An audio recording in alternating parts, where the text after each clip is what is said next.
નમસ્કાર, આપ જોઈ રહ્યા છો spark today news. Waghodia road Nageshwar મહાદેવના મંદિરના અંધજનો વિકલાંગોને મેગા સહાય કાર્યક્રમ યોજવામાં આવ્યો હતો। દાન કરવું એટલે ખેતરમાં બીજ વાવવા જેવું। દાન અનેક રીતથી થાય છે અને જે દ્રષ્ટિ ગુમાવી ચૂક્યા છે, જોઈ શકતા નથી, તેવા માટે દાન એ ખરેખર શ્રેષ્ઠ દાન કહેવાય છે।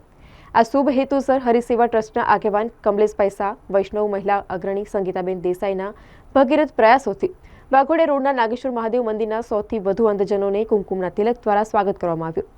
કપડાં, વાસણ, કઠોળ, તેલ, ખાંડ, ઘી, લોટ, બિસ્કિટ અને ગરમ ધાબળા, ઘરવખરી સામાન વગેરે આપી તમામને પ્રીતિભોજન કરાવી અનોખો કાર્યક્રમ યોજવામાં આવ્યો। પુષ્ટિ ભક્તિના ગીતો ગોપાલદાસથી શાહ, અચ્યુતમ કેશવમ ધૂન દ્વારા આકર્ષણ જમાવ્યું હતું। અન્ય કલાકારોએ પણ રામધૂન, ફિલ્મ ગીતો, દેશભક્તિના ગીતો અને ગાઈને કાર્યક્રમને પ્રોત્સાહિત કર્યા। દાતાઓ માટે પ્રેરણારૂપ જોવા મળ્યા સાથે જ આ ભગીરથ કાર્યક્રમમાં અનેક લોકોએ તન, મન અને ધનથી પોતાની યથાશક્તિ પ્રમાણે દાન કરી સુંદર સહયોગ આપ્યો। આ બદલ કમલેશભાઈ શાહ અને સંગીતાબેને તમામનો આભાર વ્યક્ત કર્યો।